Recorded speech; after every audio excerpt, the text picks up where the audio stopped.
Cuando se trata de asesinos en serie, los perfiladores criminales tienen una teoría que la realidad ha confirmado una y otra vez. Más allá de las singularidades de cada uno, casi todos ellos, salvo raras excepciones, se especializa en algún tipo de víctima. John Wayne Gacy, el payaso asesino, elegía a adolescentes. La mexicana Juana Barraza se dedicaba a mujeres mayores, lo que le valió el apodo de la Mataviejitas. Robert Hansen, el carnicero panadero, secuestraba trabajadoras sexuales, las llevaba al medio de un bosque donde las liberaba para cazarlas, como si fueran animales. Jeffrey Dahmer, el caníbal de Milwaukee, ponía la mira en los jóvenes gay. Peter Sutcliffe, el sepulturero que escuchaba a Dios, mataba exclusivamente a mujeres. Dean Arnold Corll, Candyman, secuestraba y asesinaba a niños a los que engañaba con golosinas. Son apenas unos pocos nombres dentro de una lista que podría incluir decenas de casos sin agotarse. El brasileño Pedro Rodríguez Filho, Pedriño Matador, con 71 asesinatos comprobados y más de 100 confesados, no es una excepción, pero sí un caso casi único en ese sentido. Se dedicaba a matar criminales, o a quienes consideraba que lo eran, y por eso la mayor parte de sus ataques los cometió en la cárcel donde purgaba sus condenas por los asesinatos que había perpetrado en la calle. Decía que mataba por placer y venganza. Y si eso lo hizo conocido, alcanzó una fama mucho mayor cuando al salir en libertad, se convirtió en uno de los youtubers más populares en Brasil, con más de 184.000 seguidores. Era a lo que se dedicaba cuando lo cosieron a balazos, frente a la casa de su hermana, en Ponte Grande, en los suburbios de San Pablo. Pedro Rodríguez Filho había nacido el 17 de junio de 1954, en Santa Rita de Sapucaí, Minas Gerais, y no le tocó llegar al mundo en una familia feliz. Lo pudo comprobar incluso antes de nacer, cuando su padre le pegó una patada en el vientre a su madre, lo que derivó en que naciera con una lesión en el cráneo, que según algunos especialistas, lo marcó para toda la vida. La teoría, que no todos los que lo examinaron comparten, sostiene que la lesión causada por el golpe afectó a las áreas cerebrales asociadas con la empatía y la reacción a los estímulos externos.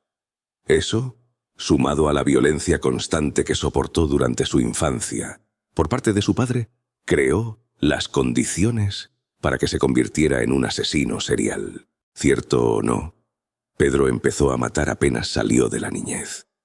Tenía 14 años cuando su padre, que trabajaba como vigilante en una escuela estatal, fue despedido después de que lo acusaran falsamente de robar raciones de los desayunos escolares que proveía el gobierno del municipio. Aunque Pedriño odiaba a su padre, el despido lo afectó porque significaba menos ingresos para su familia, que ya tenía dificultades para comer. Eso era totalmente entendible, pero la reacción que tuvo, no. Robó una escopeta que su abuelo guardaba en un armario. La ocultó bajo sus ropas y se apostó cerca de la puerta de la alcaldía. Allí esperó a que saliera el vicealcalde, cuyo crimen había sido firmar el despido de su padre, y le disparó. Tuvo suerte y pudo escapar, pero en lugar de correr a esconderse, se dirigió a la casa del empleado que había acusado a su padre y se lo cargó con otros 2 disparos de escopeta. Entonces, sí huyó. No se fue muy lejos, porque San Pablo es una megalópolis donde capturar a un criminal es casi tan difícil como encontrar una aguja en un pajar. Eligió para esconderse el barrio Mogi das Cruces, en las afueras de la ciudad, donde se tomó el crimen como un trabajo. Para las muertes, siguió la misma línea. Sus víctimas eran personas a las que consideraba criminales o culpables de algo, como el vicealcalde y el acusador falso, principalmente narcos de la zona, a los que también les robaba las drogas para venderlas por cuenta propia. Además de matar con frialdad extrema, empezó a mostrar cierta habilidad para los negocios. A los 16 años se puso en pareja con la viuda de una de sus víctimas y se apropió de su negocio de venta de drogas. Para acrecentarlo, no tuvo reparos en matar a cualquiera que quisiera hacerle competencia. Con el negocio consolidado, abandonó a la mujer para irse a vivir con una, mucho más joven, de la que se había enamorado. Se llamaba María Aparecida Olimpia, y Pedriño no imaginó que, al mostrarse abiertamente con ella, la transformaba en un blanco para sus rivales en el negocio.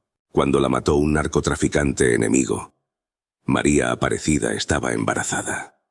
Pedriño encontró su cuerpo cuando volvió a la casa que compartían. La habían torturado y mutilado antes de matarla. Tuvo paciencia para tomarse revancha.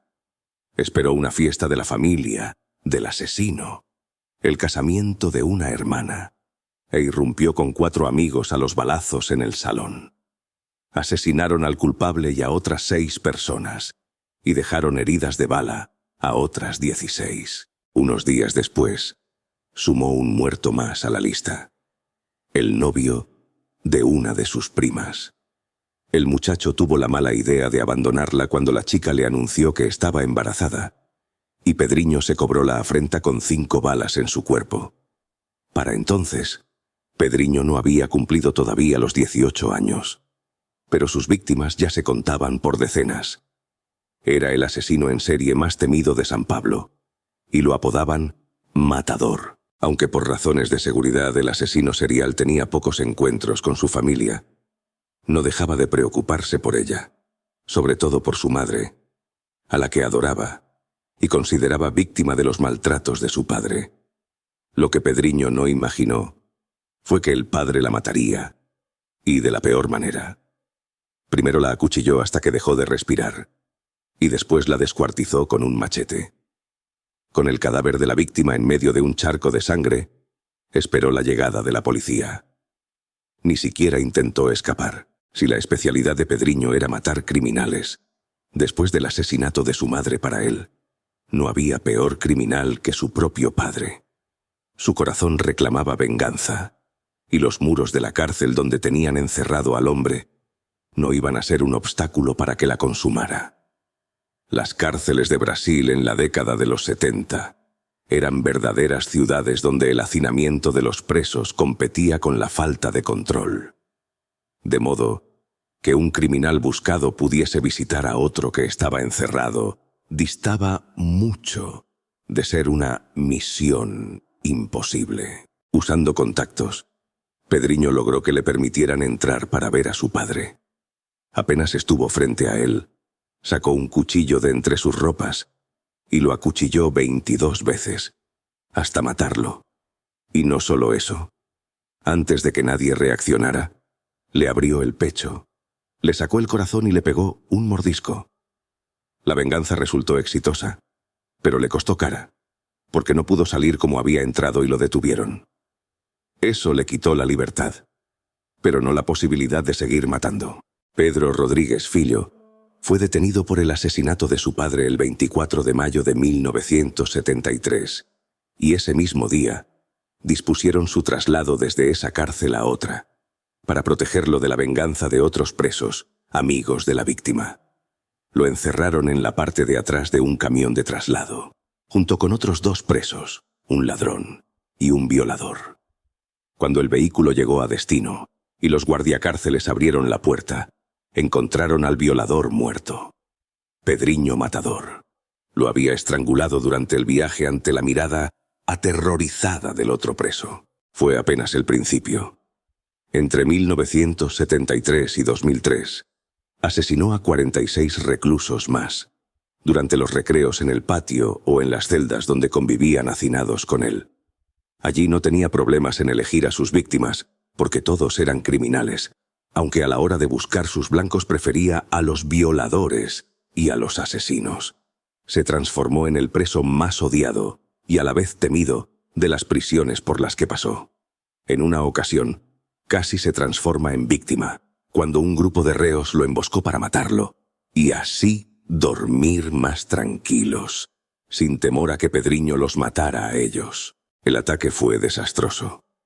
Rodríguez no solo escapó, sino que en la escaramuza dejó muertos a 3 de sus atacantes e hirió a los otros 2. Para 2003, pese a todas esas muertes, estaba en condiciones de ser liberado, porque la ley brasileña pone como 30 años, el máximo de encierro, cualquiera sea la condena. Sin embargo, como tenía otros procesos en curso, demoró 4 años más en salir. Finalmente fue liberado el 24 de abril de 2007, pero volvieron a encerrarlo el 15 de septiembre de 2011, al terminar el juicio por los asesinatos cometidos en prisión. La condena fue de 128 años, y más tarde aumentó a 400. Parecía que moriría entre rejas, pero no fue así. Un nuevo recurso legal le permitió salir en libertad en 2018.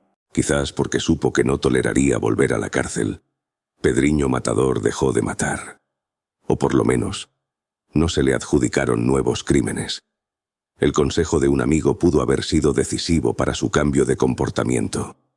Le propuso que abriera un canal de YouTube donde, utilizando su experiencia como asesino en serie, analizara los crímenes más resonantes del país. También contaba pormenorizadamente sus propios asesinatos y aconsejaba a los jóvenes para que no se convirtieran en criminales. La idea fue un éxito. En pocos meses el canal llegó a tener casi 200.000 suscriptores y lo convirtió en un personaje mediático a quien los periodistas especializados en policiales entrevistaban para pedirle opinión sobre los casos. La vida de Pedro Rodríguez Filho parecía reencauzada de manera definitiva. Pero el asesino en serie retirado no contaba con los enemigos que había dejado a lo largo de su extenso recorrido criminal. El domingo 5 de marzo de este año, a las 10 de la mañana, salió de la casa de su hermana en Mogi das Cruzes, en los suburbios paulistas, sin notar que lo esperaban 2 hombres encapuchados en un auto. 6 balazos a quemarropa acabaron con la vida del mayor asesino en serie de la historia de Brasil. Tenía 68 años, había pasado 42 en la cárcel y cargaba con más de 100 muertos sobre sus espaldas. Ei, pessoal, eu sou Pedro Rodrigues Filho, tá? E eu estou aqui desejar um Feliz Natal, um próximo Ano Novo para todos vocês, tá? Que estão me seguindo, somente no meu canal, no meu Instagram.